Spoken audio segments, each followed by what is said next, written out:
દિવાળીનો તહેવાર ચાલી રહ્યો છે, એવામાં દુઃખદ સમાચાર સામે આવ્યા છે. ખુશીના માહોલ વચ્ચે દુઃખદ સમાચાર સામે આવી રહ્યા છે. બોટાદના પોલીસ બેડામાં ગમગીની છવાઈ ગઈ છે.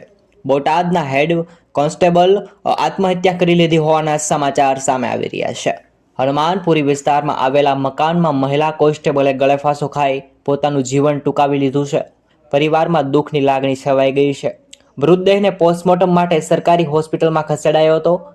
તમને જણાવી દઈએ કે થોડા દિવસ પહેલા આ અમદાવાદના રાણીપ વિસ્તારમાં જૂના સ્વામિનારાયણ વાસમાં રહેતા મહિલા પોલીસ કોન્સ્ટેબલ ભાવનાબેન ડાભીએ પોતાના ઘરમાં ગળેફાંસો ખાઈ અને પોતાને અલવિદા કહી દીધું છે. આવી રીતે આ દુઃખદ સમાચાર સામે આવી રહ્યા છે. ધન્યવાદ.